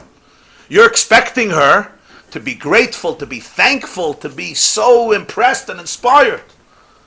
But at some point she's like, this goes straight to the garbage. I have to appreciate the fact I may like chocolate, but this person doesn't like it. This person likes vanilla. What does this person have to tell you? The person has to tell you chocolate means nothing to me. Vanilla means a lot to me.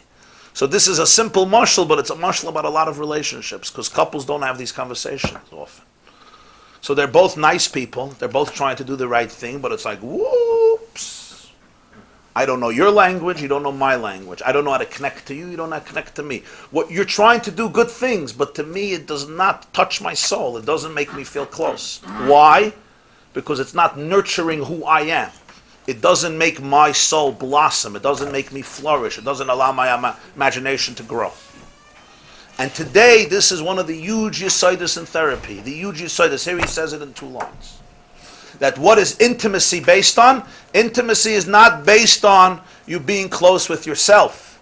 Intimacy is based on finding the nature, the language, the soul, the passion, the personality of the other person in yourself. If you don't find it in yourself, then you can't give that. Because I'm clueless. I have to find that concept in me, and that's what I give during intimacy. He gives and they both give. He gives to her and she gives to him. He's thinking about her, she's thinking about him. Not on their terms, but on the other person's terms. That's where the chibur is. So what is a child? How can a child unite chesed and gvura? How can a child become the synthesis of a father and a mother together? The answer is the child is conceived from intimacy. What happened in intimacy? The father found the gvura in him, and that's what he gave. The woman found the chesed in her, and that's what she gave. So what's the product of that intimacy? The product is the child, who was the unity of the father and the mother. How can there be a chibur? The chibur is because, remember, the gevura in the man is still chesed. It's gevura shebechesed. But it allows him to connect to his wife. And the chesed in the wife is still gevura, it's still hers. But it allows her to connect to the husband. His gevura and her chesed, when they meet, they can actually connect. Even though this is his energy and this is her energy, but here there can already be a shalom bias. He says, but if without this, be'emes lo hoya mischabrim kla. O me'ata yuvan gam kin inyan hanal. According to all of this, now we'll understand what the Maimer began with. The Maimer raised the problem of Isha mazras tchilu yeled zachar. Now we can understand. What was the issue? The Gemara says, based on the pasuk, that when the woman generates the flow first, the product is a boy, a male. When the man generates first, the product is a female. He asked, why does it work that way? The answer of the philosophers was rejected. The answer of the philosophers was, it's not that the woman generates first. The woman generates first and the man is second, so therefore he dominates. But that was rejected. But now we understand. Isha mazras tchila. What is real intimacy? When the woman generates the intimacy, what is it? That she's actually in touch with male energy. Ish mazriat chila means he generates the energy. What is real intimacy? That he's in touch with female energy. Because that's what intimacy means. Real intimacy means that the person has the comfort and the confidence to be completely vulnerable and open, number one, and then number two, to be able to truly focus on the other. Since it's about focusing on the other, so now we can understand. Why?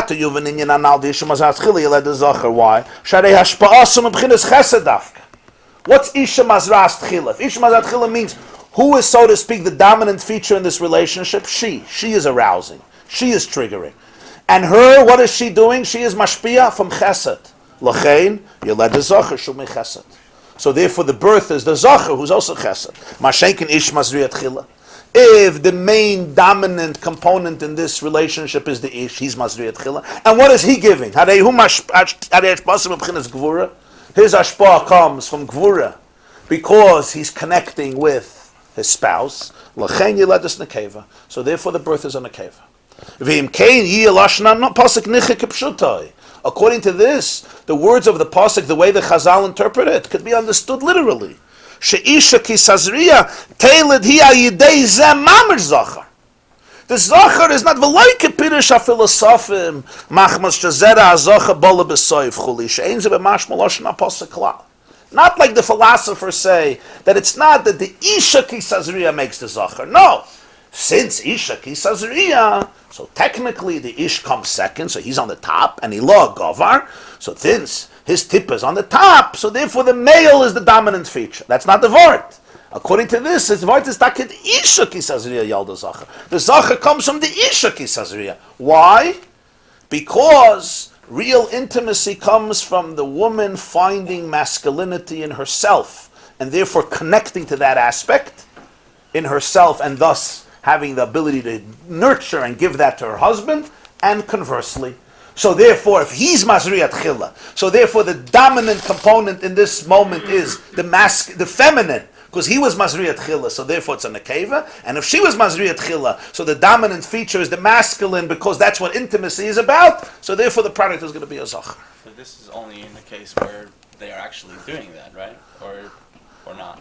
We're talking about a kavana, right? Automatic. This mashpia is talking about a kavana that somebody's having? What means b'chlal tchila? It's not a biological question. It's not observable, you're saying. Quantitative. It's machshavas.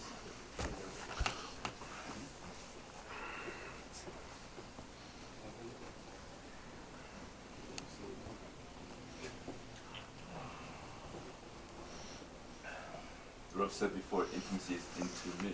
So a person's machshava, when they're doing certain actions. Intimacy. Intimacy. That's hu bevigde v'hi bevigde. Yoitzi v'tink sub. In other words, that's complete vulnerability, complete openness. if it has to be specifically talking biologically about a Monsey, it can't be talking about the relationship that's behind it. I mean, to think about it in a more spiritual way in terms of what the healthfulness of the relationship. I mean, do we have to take it so, literally to be bothered by these questions? If we take it in a more global gestalt way about the relationship underlying their intimacy. Right. That's what it seems like. Yeah, because it's talking about tchila. It's not talking about which is more powerful. Which is more dominant. It's specifically talking about Well, if it's about the relationship, order. then certain people, if they have a consistent relationship, should always be having sons or daughters. It's that moment. It's that, the relationship.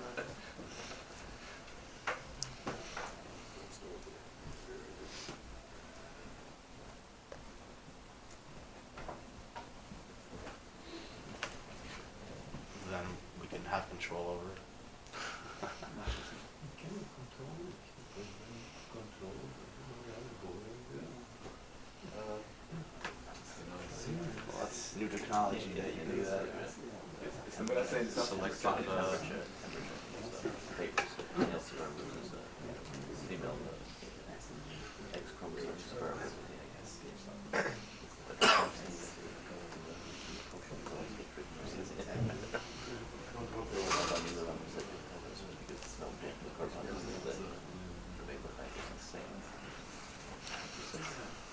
They say that number 6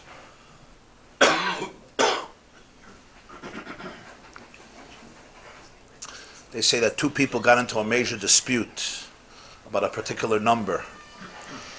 One said it was number 6 and one said it was number 9. And they got into a huge machlokes. He says it's 6 and she says it's 9.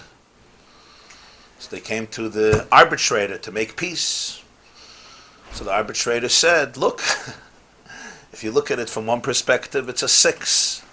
If you look at it from another perspective, you turn it around, it's a 9. It simply has to do with 2 perspectives. Who's right and who's wrong? There's no right and there's no wrong. It has to do literally with vantage point. This seems like a simple truth, yet emotionally and experientially it's hard to deal with.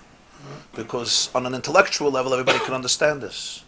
2 people are looking at the same thing and they're seeing something completely different. Completely different. We could all understand this mathematically. When it comes to emotional relationships, it becomes very difficult to understand because it affects us emotionally. There's pain involved. Once there's pain that's involved, I feel pain by you. It's very hard for me to be detached and say, you're not trying to cause me pain. You just see things completely different. But that's the beginning of all intimacy. The beginning of all intimacy is the recognition of this fundamental truth that people are so different, especially men and women. And the same reality. He brought chocolate ice cream. He thinks he's the greatest romantic in the world. And the other one thinks he's completely detached, careless, out for lunch, for breakfast, and for dinner. A woman called me once. She says, you will not believe the abuse that I received. I said, what? It was her birthday. So her husband says, I'll surprise you. He takes her and he puts her in a hot air balloon. She's afraid of heights. And she takes her on a ride in a hot air balloon. She wanted to get divorced over this. She wanted to get divorced. And so I call him, or he came, whatever. I say, what's this? He says, my whole life I'm dreaming to go with my wife on a hot air balloon. This is my dream. And I decided this is the moment and we will reach the peak of our marriage. So for him it was the peak and for her it was a get. It was the abyss. And he mamish meant it. Not an evil bone in his body, not a mean bone in his body. No, she's afraid of heights. She's afraid of planes, hot air balloons. She wanted to commit suicide before she got into the hot air balloon. Verstehst?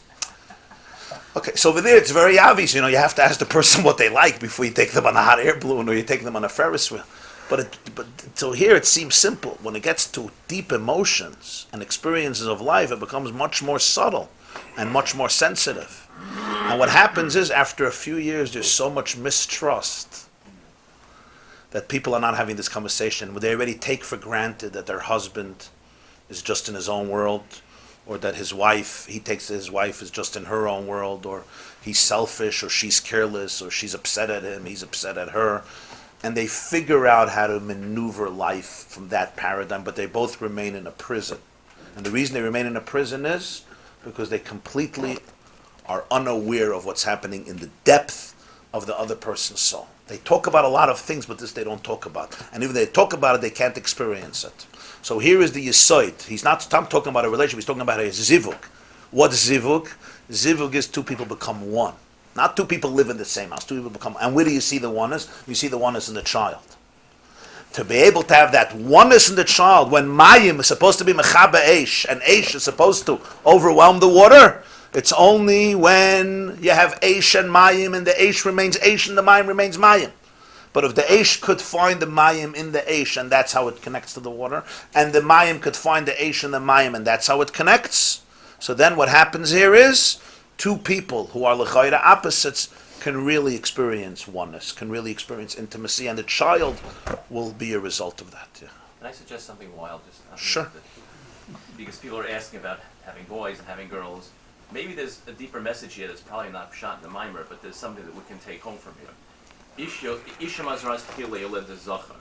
So it means if she finds the masculinity within her, meaning she knows how to relate to her husband on his terms, and etc., to give of herself, so it's a real chibur.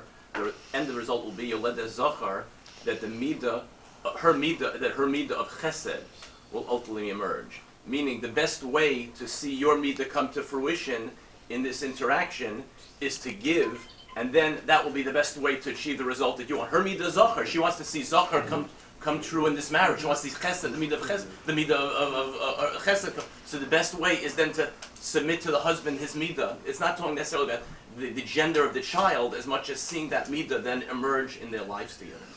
That if she wants to see zachar happen, the best thing she can do is to submit to her husband his If midah. she wants her husband to be born and not remain a fetus in his mother's womb, That's wild.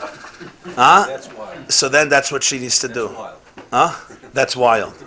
And if he wants his wife to be born and not remain imprisoned in her mother's womb, right? Hayoim haras olam. Remember we spoke before Rosh Hashanah. Hayoim haras olam.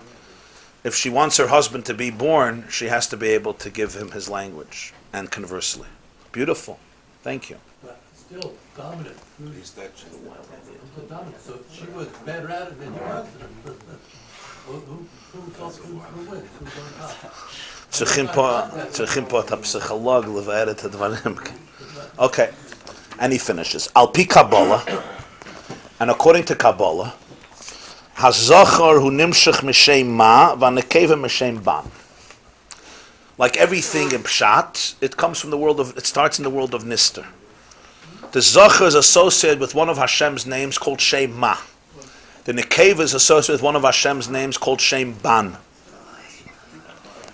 Yud Kei Vav Kei, when you spell out fully, Yud, Hey, Vav, Hey, Yud Vav Daled, Hey Aleph, Hey, Vav Aleph Vav, Hey Aleph, you'll get 45.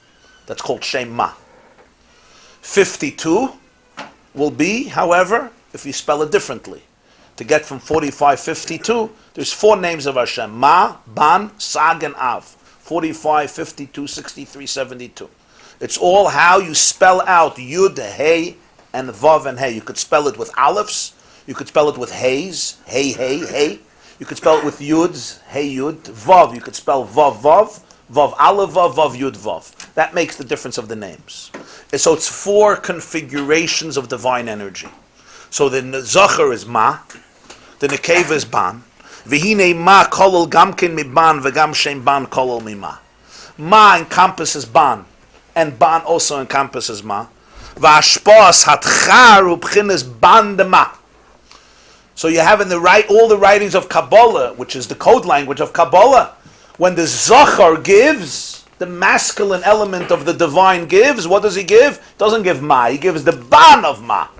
Because Ban is Nekeva. So spiritually, he's now speaking completely in spiritual terms. The birth of the energy is going to be feminine energy. Why? Because the hashpah is the ban that you're giving. So you're finding the nekuda in you that's not you, the nekuda of the other in you, and that's actually what's coming out in the relationship. So you're connecting with the other by finding the other in you, so you're not giving of yourself, you're giving of the other. So you become the other and the other becomes you. So it's like a topsy-turvy here. V'omnam isha she shem ban, mazrasa mashpas b'chinas ma. The isha is ban. She has to find the ma in her, and that's what she gives. Hakolol beban, because in ban you have ma.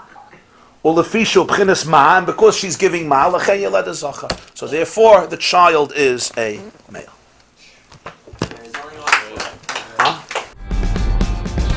This class is brought to you by theyeshiva.net. Please help us continue the classes. Make even a small contribution at www.theyeshiva.net/donate.